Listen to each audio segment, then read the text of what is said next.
Only fake people wear fake watches. It's completely unacceptable to wear a fake watch. He sold $500 million worth of watches, including one deal worth $10 million. Sometimes we buy in multiple pieces just to control the market of the watch. The price is what I say. If I say 5 million, it has to be 5 million. He says watches are a currency and he can get any watch on earth.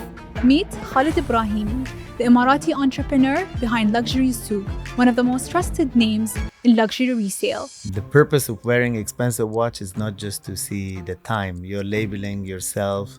You're showing your social status. You're showing how financially successful you are. So the watch talks before you do. In today's episode, we dive into the high-stakes world of rare timepieces, VVIP networks, and why he believes watches aren't just collectibles, they're assets. Luxury shouldn't be accessible too much.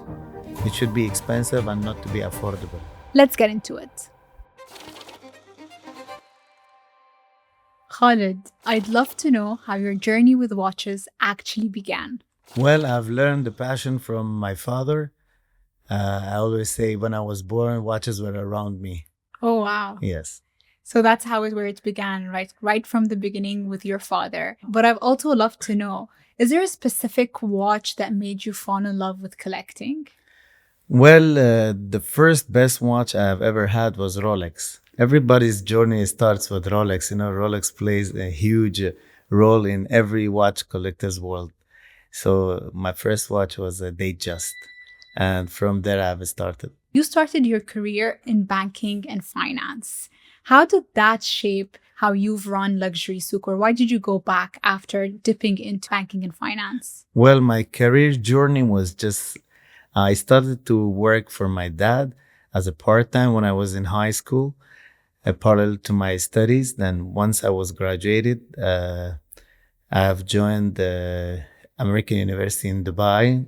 Again, I was working parallel to my bachelor degree studies, and then I wasn't do watches even the same time. I was buying and selling. My passion just drive me to choose Switzerland. I've studied luxury management in a very small university called International University in Geneva. I was living in Geneva for a year to do my MBA.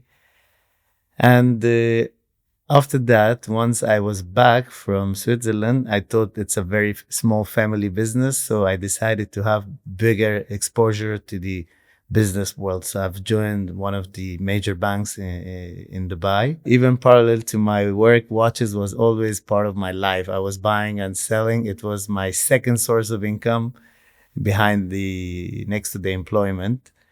And in 2013, I've started the Luxury Souq brand myself. I was still with the bank for 2 years. Once I've seen that I'm fully secured and I'm safe, so I left my employment and I focus on the watches full time. Today, you've sold more than $500 million of watches with Luxury Souq, which is just outstanding. Tell us more about some of those interesting stories. Well, I have a lot of celebrity customers, and sometimes, these celebrities have very high expectations. It's very difficult to take care of their needs. Well, sometimes I get pissed off from the transaction that I do. I would share an experience which I didn't like it very much. I sold a watch to one of the very big developers in UAE, and they called me the day after. They said, "We would love you to come to resize the watch." And it was a simple watch with the belt that anybody can do it very easily. I said, "Okay, you can send the watch to me so I can take care of it." Then the response was, "No, you have to come to our home and get this done." I said, "Okay, I'm going to send my watch technician and he's going to do." He said, "No, we want you to come and get this fixed." Sometimes these customers, they have expectation beyond, that you think you should do it. Yeah. So sometimes these surprising negative experiences are there. Yeah, and I mean, you're dealing with very interesting personalities, all these high net worth individuals. And managing customers is a big part of that business. I think what people just see on the outside is just maybe, the glitz and the glamour of selling a watch, but you're here building a real business out of this. Luxury Souq, I believe, is valued more than billion dirhams today. What were key decisions that you took to build the business and get the business there? See, always it has been, I think in luxury world and luxury watch business, the trust is the most important element. If you want to buy any watches, you should be able to source it, and you should have a good reputation in the market and a great connection with the suppliers. Money is not always the main thing, but if you build the trust, you build the reputation, and you give good customer service, the supplier is going to trust you, and that's where you make money. You have a lot of opinions about watches, but something that you keep saying is that watches are a currency. Yes. What does that really mean? Watches is a social currency, or sometimes I say it's a token. The purpose of wearing expensive watch is not just to see the time. You're labeling yourself. You're showing your social status. You're showing how financially successful you are. And you would love to be surrounded with the people who are in your level. So the watch talks before you do. And in many parts of the world, in the cities that are the trading hubs like Hong Kong, New York, Dubai, the watches are being traded as a token. It's kind of form of money. It's cashable very easily. It has the specifications that can be treated like a Swiss franc or dollar. Yeah, no, absolutely. And you look at it as a way of investment, right? There you say that it's not just collectibles, but assets. But are all watches really investments, or how can people distinguish? You can categorize watches into different groups. When you talk about entry-level watches, you're not really touching any investment aspects of the watch industry. If you want to categorize watches into different groups, there are fashion watches, lifestyle watches, jewelry watches, or high-end connoisseur watches. That's jewelry watches and high-end connoisseur watches. These watches are the ones that are investment. Yeah. But again, you have to know what you're buying and at what price. End of the day, all the high-end watches are investment. For example, the secondary watch market, it's 4 brands. It's Rolex, it's Patek Philippe, it's AP, and Richard Mille. And there are some micro brands like F. Pigeon. These brands are mostly money and cash. And it's an asset, and the prices fluctuates even during a day, not years. Even during a day, price can, according to the availability in the market, price can change. Okay, what do you think about my watch? I mean, it's not an investment, but do you like it? Rate me. You said it's a social currency as well. Rate me based on my watch. It's Cartier, yeah? Yeah, it's a tank. What do you think about it? See, Cartier is very feminine brand. Yeah. Mostly ladies are not into. The watch market is dominant by men. 80% of the customers are men, 20% are ladies. When you ladies' perspective and understanding of the watches is completely different than men. Ladies wear it for the beauty of it, as a jewelry. Many expensive luxury watches when we sell, I notice the customer when they walk in, their watch is not even timed. I don't think this is timed, yeah. Yeah. So they wear it as a jewelry. Cartier doesn't really have a secondary market resale value above the retail. Again, it's money, but you have to buy the Cartier watches in the secondary market below retail price just to save the money. Basically, you don't pay a markup. You touched upon secondary market. What do you think the role of secondary market in driving brand value? Secondary market is very important. Customers are going to buy from the boutiques with confidence when they know there would be a buyer when they want to resell their watch. They know their second-hand watch, there is always a buyer for it. They can secure some sort of investment if needed for emergency situations. So, plus a lot of inventory has been held by all the big successful brands, By secondary market, if you go to the World Trading Hub of luxury watches, you see all the parallel market, gray market watch dealers. They have huge inventory, and they are promoting for the brand as well, day night on their social media, TikTok, Instagram, and so on. They are selling for the brand. Yeah, probably is not the same price as retail, but end of the day, they are creating goodwill for the brand. Yeah. No, absolutely. And if anything, I actually think that the luxury resale market does such a good job at brand building, maybe even better than the brands. The brands maybe are hard to get to from a customer perspective, but the luxury resale, it's inspiring, but at the same time, it's the way that branding is done or marketing is done within those the segment. People want to get there basically, and they feel that they will be able to. And I think they do such a good job at that. Social media over the last period also has played such a big role. You use social media a lot. Social media in every business, I think, is playing a huge role. Marketing became much easier for the businesses, and it's not as complicated as it used to be in the past. As I said, there are factors that bring customers to the parallel market, to the watch dealers. Many of these brands, they are very conservative. They have to make sure that they're doing top videography, filming, branding, positioning, lighting. But when it comes to the smaller dealers, they just take it more easy, but they have the reach. Millions of people are watching the videos that they are promoting. Talking about the parallel market, there are factors that drive customers to the secondary market. Sometimes some watches are so hard to get. You really need the big profile. You have to be a big spender for the brand, so they give you these watches. They don't shortlist your name. Sometimes it sounds funny. If you go to the boutique, for example, or the Mark Piguet boutique, you choose a royal look. First of all, you have to be in the wish list. And then after wish list, you go to the waiting list. Sometimes you say, what's the difference? So if you're in a waiting list, you have a closer hope. Actually, you have purchased something in the past, but not the most wanted model. So then you go to waiting list. After waiting list, then once you get the watch, if you're lucky, if you resell the watch later, you might get a watch. 5 years, 3 years, 6 months, Yeah. according to how loyal you are, and you keep buying the models that are not really selling for the brands. Then they will sell you the watch. But then again, if you resell the watch in less than 3 years, they will blacklist you.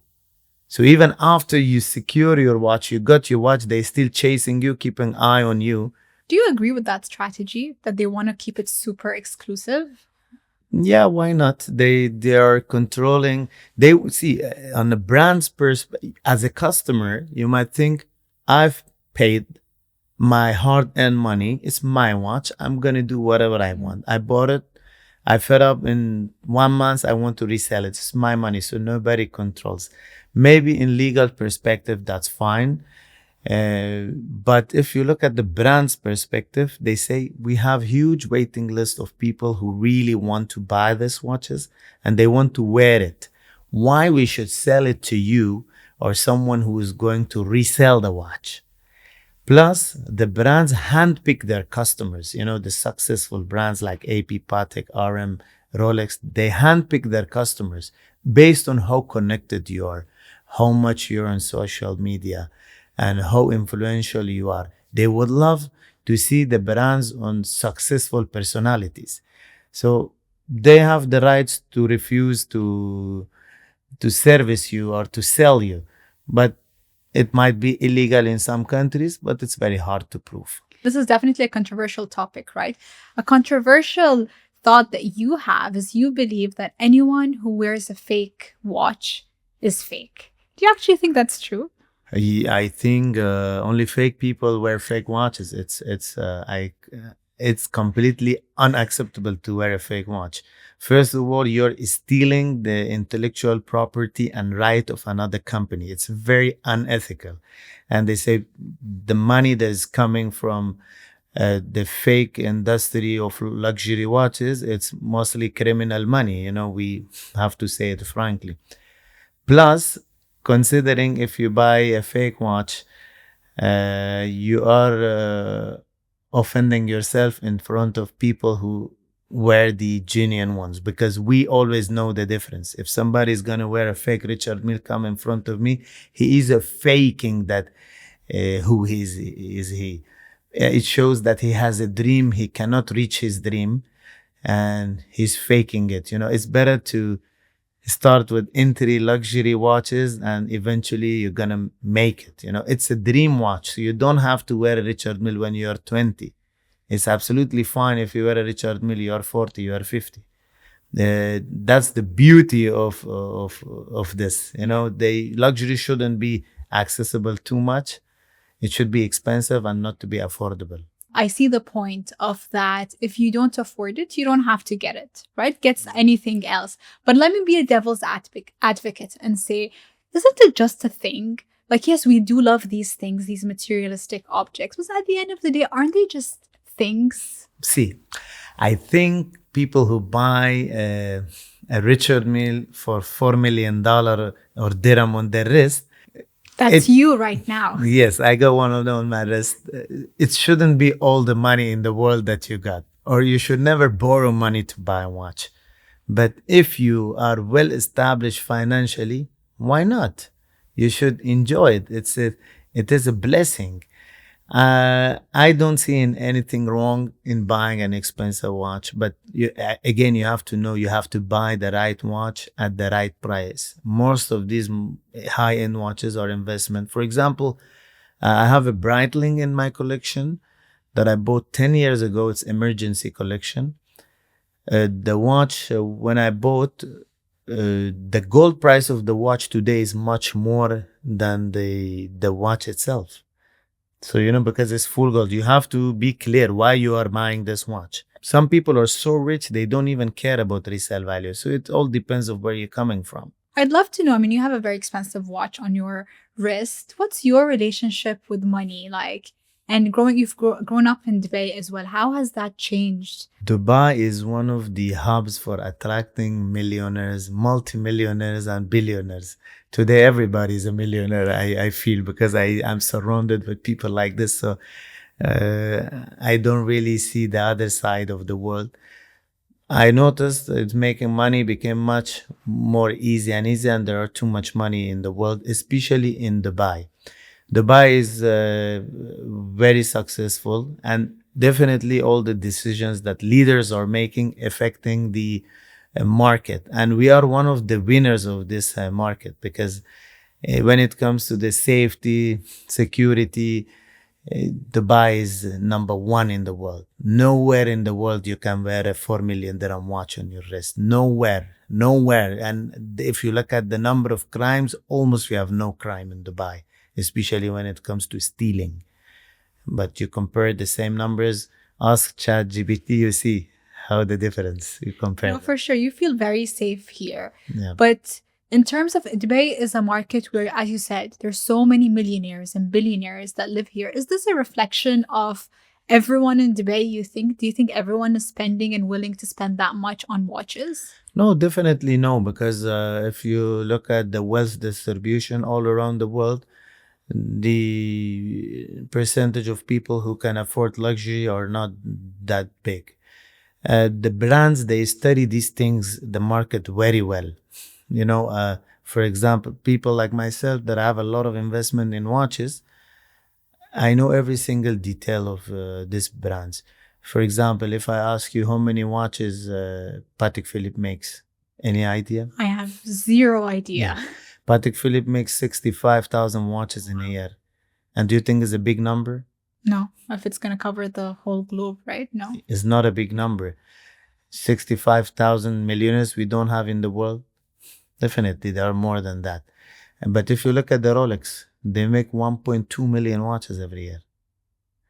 If you look at the AP, they manufacture 45,000 watches. Richard Mille, just 4,000. It's like a private club. Getting into the club, it's very difficult. Oh, wow. It's just 4,000. Just 4,000 watches. No way you can get your hand on one of these good models. Yeah, that's so interesting. Tell me more about the watch market, though. Does it go up and down? I'm sure at some points it has gone down. How do you stay motivated that you're in the right industry? If we have to look at this year, Watch market has gone up, especially last 3 months. Prices has been going up and up and up and again.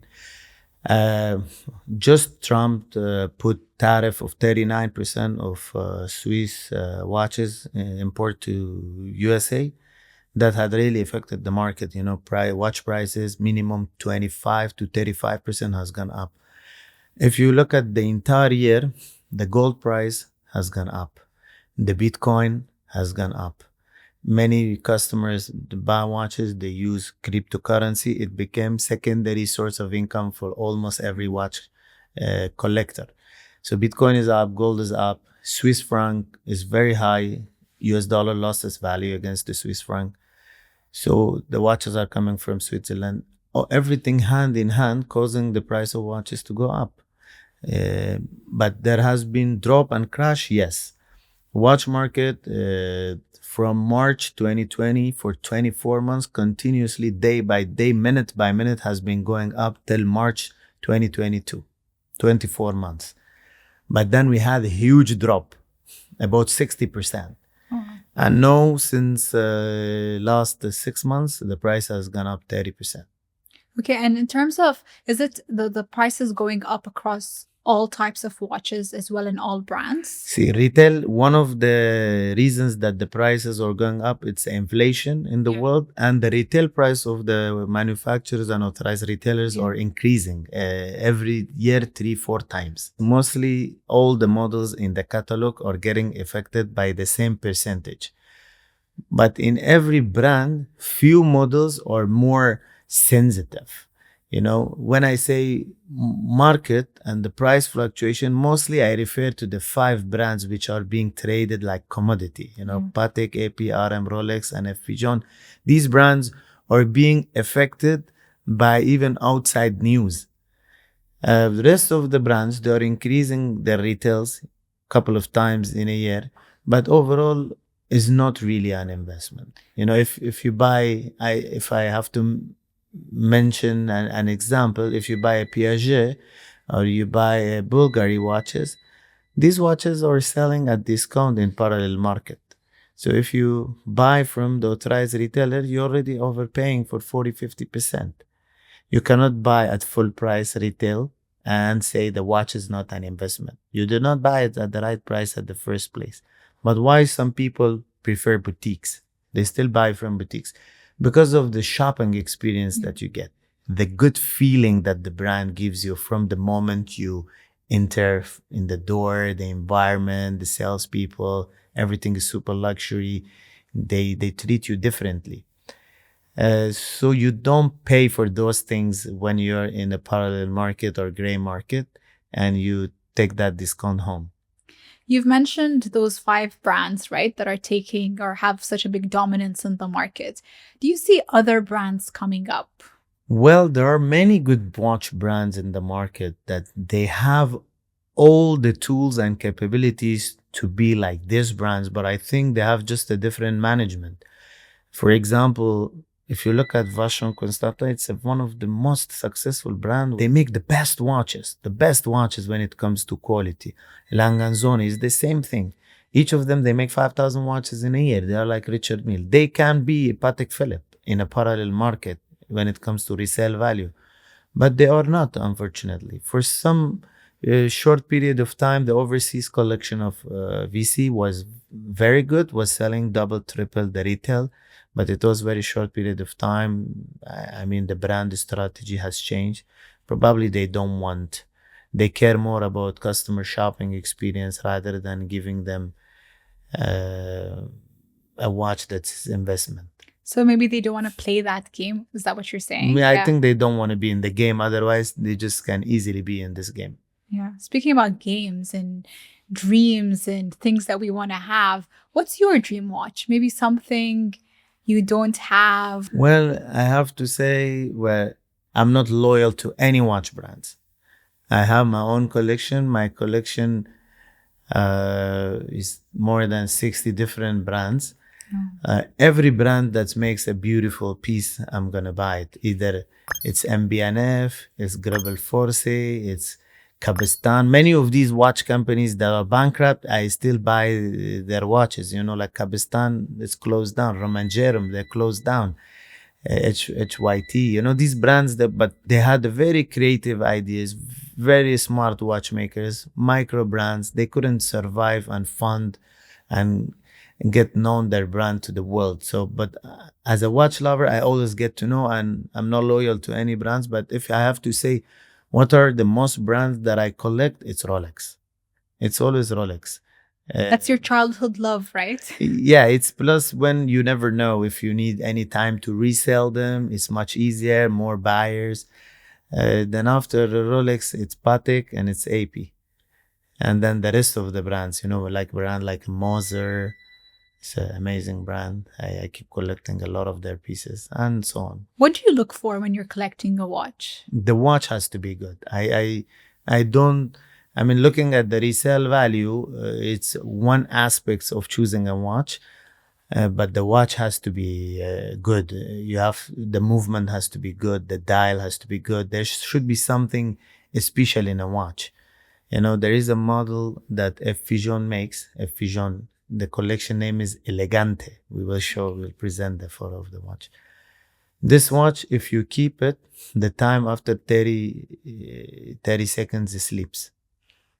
The time sleeps. And this watch is semi-digital quartz. The moment you touch the watch, the time starts running. If it's after 1 day, after 3 months, after 6 months, doesn't matter. The moment you put it in your drawer, you open your closet, your drawer, the watch starts running and it knows what's the current time. Oh, that's art. Normally, battery watches, they last for 2 years. Every 2 years, you have to send your watch for maintenance. But this will help the watch battery to extend up to 10 years. Plus, the more surprising thing about this watch is when the watch starts working, it moves clockwise or anti-clockwise sometimes, whichever can get to the current time faster. It's creativity. This is creativity. Nobody can say, I don't love this. This watch in the boutique is $20,000.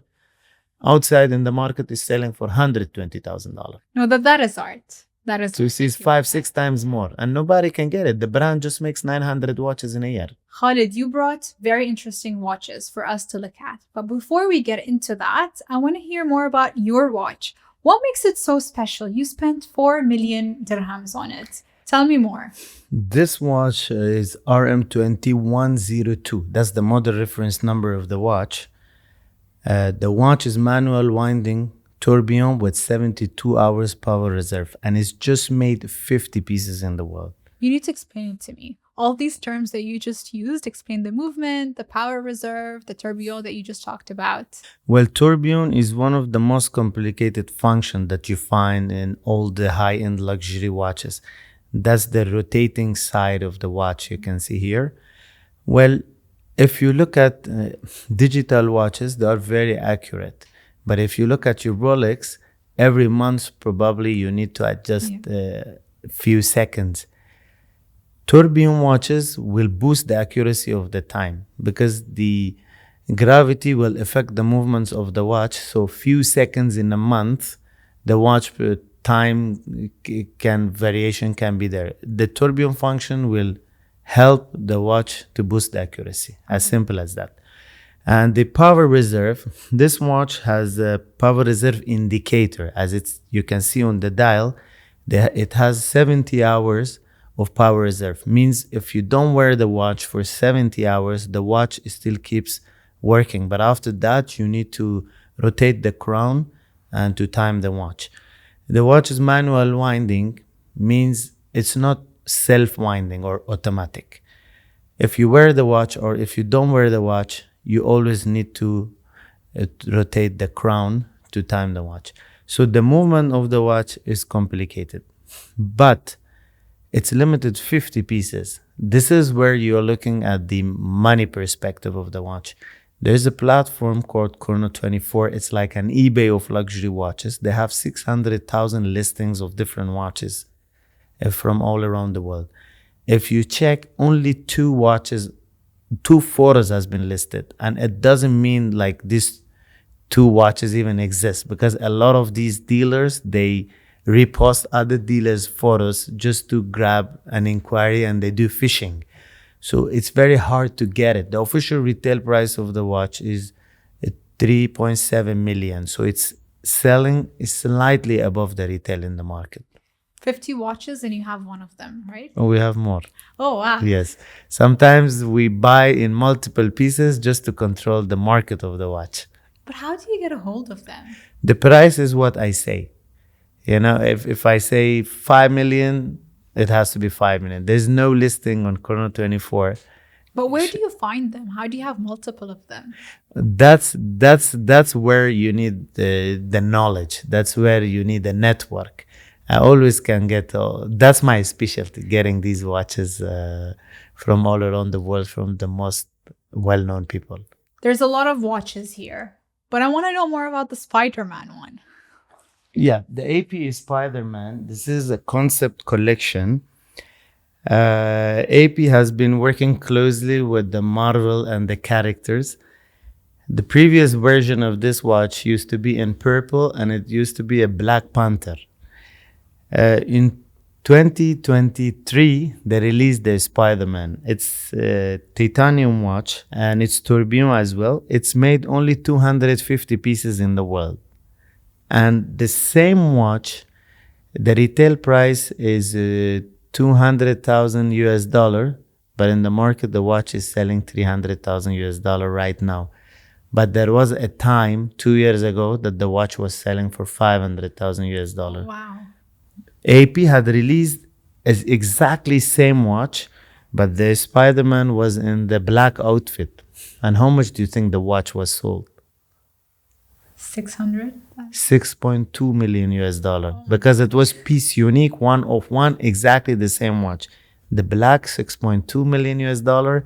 And I got excited. I purchased this for $500,000. Today's market price is 300. You know, it's surprising. I don't usually connect Marvel characters with luxury watches, but for one of them, even to sell at 6.2 million, that's... Sometimes I say mans are always kids, just their toys changes. But in honor of your father, let's just pick one of the classic watches, maybe. Pick one, tell us more about it. If you look at this AP skeleton, this was one of the most successful models that AP has ever made. This watch, I remember when I started the watch business, the retail price of the watch was 40,000 US dollar. I was getting 5% discount from some boutiques that were my friend in Asia. And I was selling at full retail price in Dubai. My markup was less than 5% because I was just getting 5% discount. This watch used to be less than $40,000. And peak market price, this watch price was 400,000 US dollar. And today this watch, after such a long time, 10 years, even if you have used the watch, doesn't really make the difference. Uses $95,000 and brand new is $140,000 today. But if you get these watches in your collection, and obviously these are all investments, right? You talked about huge appreciation in their prices. When do you know when to sell them? Exactly. That's why you need, if you want to put a big money on a watch, you should deal with a good watch dealer who gives you good information about the model. Each watch has a model. You should know the retail price of the watch, the market price of the watch, and the threshold, what is the minimum dollar or max dollar that the watch can go, how to sell it to benefit from the top dollar, to get the best resale value, to get the full money. That's where you need somebody experienced. This is true, especially when you buy an expensive watch. Khaled, a lot of rich people don't even wear expensive watches. What do you say to them? Well, I would say they have a poor education about luxury watches. Oh. They don't know how beautiful is the world of luxury watches. The moment they get to know it, I'm sure they cannot leave it. They get addicted. To give you an example, Mark Zuckerberg, he used to wear Apple Watch on most of the time with no watch. But the day he got to know Anant Ambani in the wedding, He started asking about watches. From that time, I'm just watching him. He's wearing the best watches on the earth. Every single time I see his video up there. He collects a Figeon, AP, Patek, all the rarest models that nobody can get. Previously, he was rich. He never used to wear a watch. But now he has the best watches. So what's your answer? So all they have to do is hang out with Anant Ambani. He is one of the most influential people in the watch world. He has the largest collection of watches in the world, I believe. People who are rich, they don't wear luxury watches. Either they don't have the taste, they have poor watch education. They can say they feel unsafe sometimes, but there are places that you always feel safe and you have to have a good watch on your wrist. So just get the watch and go to Dubai and wear it and feel safe? No, in your meetings, when most of these people, they have their own security, they have their own areas that they feel more comfortable. They're not hanging around in the street with the expensive watch. Okay, maybe the city is not safe. But if you are in a wedding function, you're invited, it's full of millionaires, you don't have a good watch, for sure you don't have a good test and you don't have a good knowledge about the watches. What's next for you, Khaled? I've been thinking of expanding Luxury Souq, going to a different level, being a very successful e-commerce. This is always has been in the back of my mind. We're already in business for 14 years, since 2013. But I'm looking for the opportunity to grow it. But why do you think e-commerce, why are you such a big believer of it if this segment is basically built on trust, right, and credibility and personal relationships? Yeah. See, luxury has a touch element always. People love to see you and make a deal with you. But the awareness, end of the day, has to come from somewhere. And today, if you're online, you exist. If you're not online, you don't exist. I don't believe very much on physical locations. It has to be a decent place, but it doesn't have to be the most expensive place in the world, because we don't own the brands. We are trading. That's unnecessarily will increase the overhead cost of the business, so we cannot operate with low margin. You have to keep in mind that competition is very high in the watch industry. So you have to be in a decent place, but you should have a good online base and you should focus on e-commerce. If you're too big, you have branch everywhere, you become an elephant, it's very hard to move and get adapted to the market. Sometimes watch price drops, you have to immediately cash out your inventory. If the gold price goes up, if something happens, a tariff came, you have to hold into your inventory. So it's easy to control when you're at one place. You can go like a mouse very fast. That's actually so interesting to hear. I mean, I come from a different industry, the tech industry, and it sounds very similar. You need to be nimble, you need to move fast, you need to care about the product more than anything else. So very similar in that approach. Yeah. Inventory management is one of the most important things in the luxury watch business. You have to always you have to know when to buy. You have to know when to sell, when not to sell, how much to buy. The highest risk that we have taken in this business is losing money on inventory. That was the highest loss. And nothing else have caused a loss to us, like over purchasing. Because if the price drops and you have huge inventory, probably it's going to be difficult to move them and nobody wants to buy because everybody knows the watch price is going down. It's a very transparent market. We have a lot of platforms. People can compare the prices easily. This conversation has been so insightful. I do have to wrap it up, but I'll ask you one last question, Yes. which is, if you were 21 today, what advice would you give yourself? I mean, I never look at the past. I'm a forward-thinking person. But I think I've taken all the steps in my life correctly. The only thing I wouldn't really focus on it anymore, I wouldn't do business much on credit. That's where unpleasant experience comes.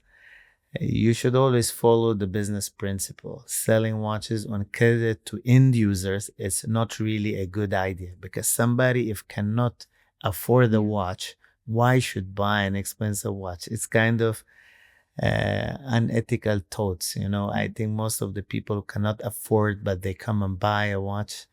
We should not lend them money. Thank you so much, Khaled. Thank you. Thank you.